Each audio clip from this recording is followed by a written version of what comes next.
Good morning students. हम आपका fourth lesson पढ़ रहे थे materials, metals and non metals. उसमें अभी तक हमने मेटल्स एंड नॉन मेटल्स की फ़िज़िकल प्रॉपर्टीज़ के बारे में पढ़ा, केमिकल प्रॉपर्टीज़ के बारे में पढ़ा कि वो वाटर के साथ, एसिड्स के साथ और ऑक्सीजन के साथ कैसे रिएक्ट करते हैं। बेसिस के साथ भी हमने देख लिया था कि मेटल्स कैसे बेसिस के साथ रिएक्ट करते हैं।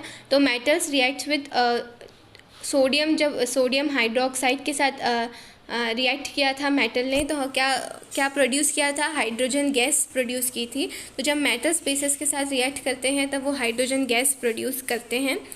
अब reaction of non metals with basis हमने डिस्कस करना था। मेटल्स जब बेसिस के साथ रिएक्ट करते नॉन मेटल्स जब बेसिस के साथ रिएक्ट करते हैं तब डिस्प्लेसमेंट रिएक्शन होती है। आपकी बुक में डिस्प्लेसमेंट रिएक्शन बहुत बड़ी दी हुई है। इन शॉर्ट, ये जो स्क्रीन पे आपको दिख रहा है सिंगल रिप्लेसमेंट रिएक्शन होती है, उसी ही हमें डिस्प्लेसमेंट रिएक्शन बोलते हैं। Occurs when one element replace another one in a compound. इसका मतलब ये होता है कि जब एक चीज़ एक दूसरी चीज़ की जगह ले लेती है तो उसी रिएक्शन को हम डिस्प्लेसमेंट रिएक्शन बोलते हैं। इसका मतलब है एक मेटल जब किसी दूसरे मेटल की जगह ले लेता है तो उसको डिस्प्लेसमेंट रिएक्शन बोला जाता है। एक बार और रिपीट कर रही हूँ, व्हेन एक मेटल किसी दूसरे मेटल को रिप्लेस कर देता है तो उस रिएक्शन को हम डिस्प्लेसमेंट रिएक्शन बोलते हैं। ठीक है। अब ये जो आपको इसमें दे रखा है कलर्स से AB+C और उसके बाद AC + B। इसका मतलब है कि AB जो है, जो ब्लू और रेड है, वो एक कंपाउंड है। कंपाउंड मतलब जो दो चीज़ों से बना होता है, तो कंपाउंड है। और जो C है वो एक एलिमेंट, क्योंकि सिंगल चीज़ है। तो जब एक कंपाउंड और एक एलिमेंट जब एक दूसरे में रिएक्ट करता है तो जो फाइनल रिज़ल्ट, जो हमारे पास प्रोडक्ट जो आता है, जो फाइनल रिज़ल्ट जो आता है, उसमें हम ये पाते हैं कि जो एलिमेंट है वो एक अलग हो गया है और जो कंपाउंड है वो भी अलग हो गया है, रिप्लेस हो गया है। एक मेटल दूसरे मेटल से रिप्लेस हो गया है।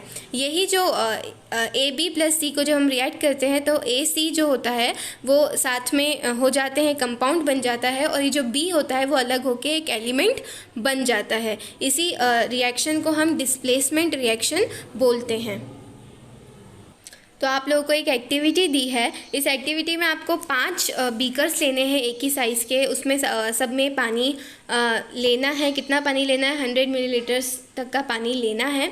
उसके बाद जो आपको कंपाउंड, ये जो बोला है कि कॉपर सल्फेट, ये सब चीज़ें मिक्स करनी है। कि बीकर A में हमको copper sulphate plus zinc add करना है। इस B में हमें copper sulphate plus iron nail add करना है।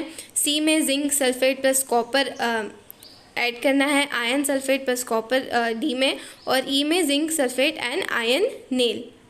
ये हम पांचों में बीकर्स में देखेंगे। थोड़ी देर हम इसे ऐसे ही रख देंगे ABCDE बीकर्स को। फिर थोड़ी देर बाद हम देखेंगे तो हम देखेंगे A और B जो है वो चेंज हो गया है, उसमें डिस्प्लेसमेंट रिएक्शन टेक प्लेस हुई है। जो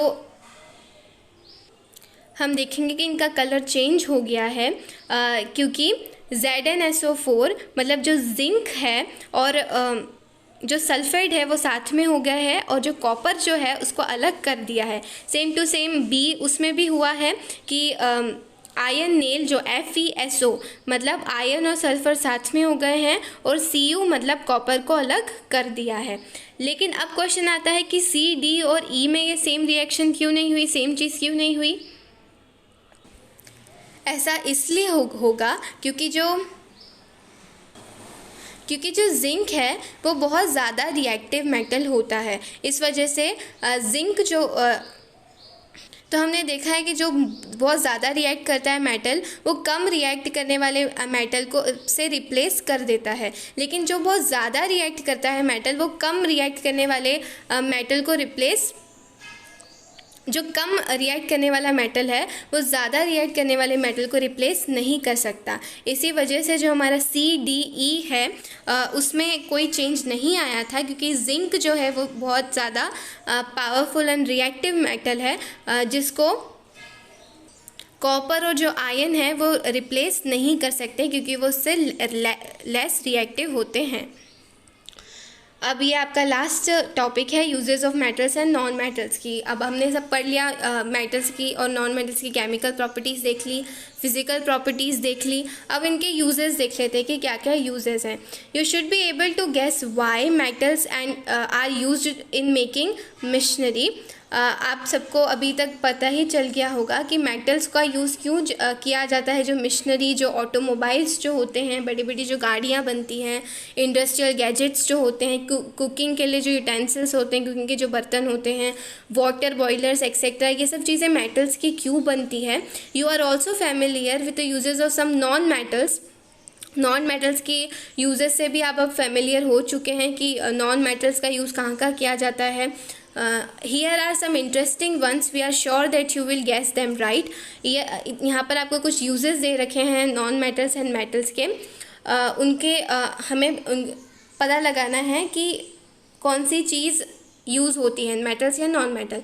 नॉन मेटल इज़ एसेंशियल। अब एक क्विज जैसा आपको दे रखा है।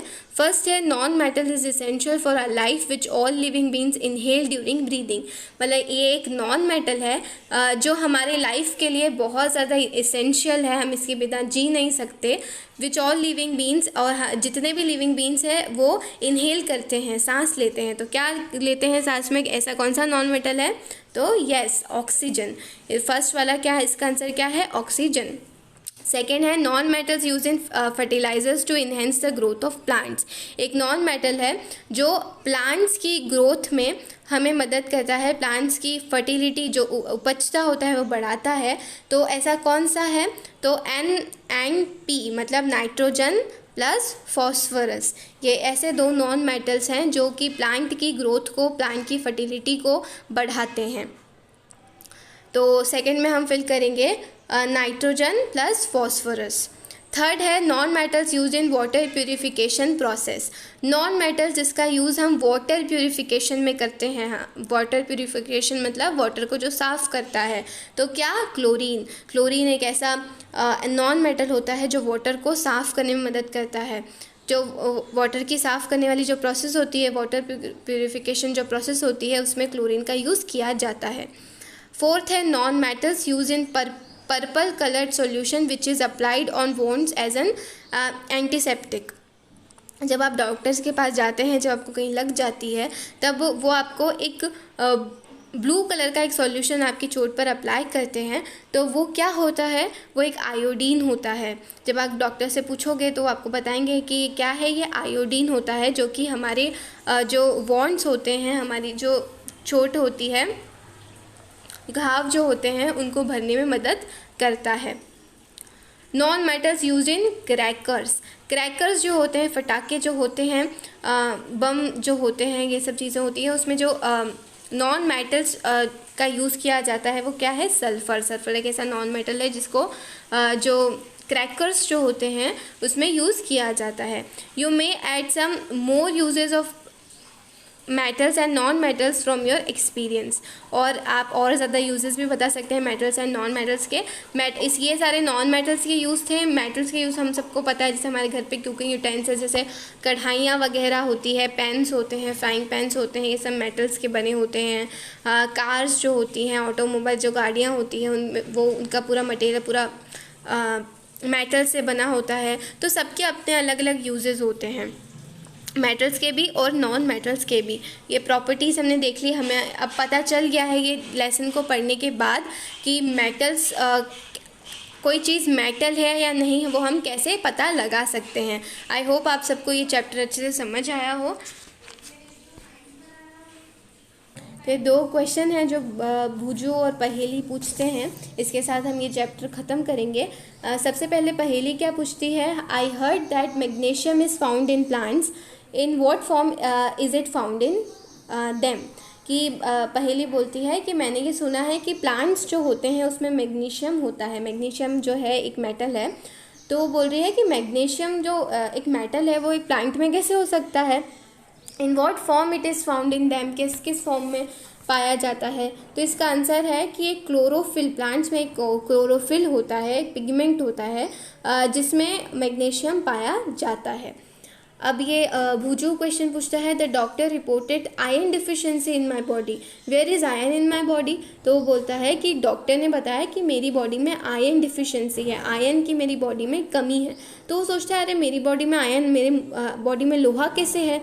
तो कैसे हो सकता है, जो हमारा हीमोग्लोबिन होता है, जो हमारी आरबीसीज होती है, रेड ब्लड सेल्स जो होती हैं, उसमें हम आयरन पाया जाता है।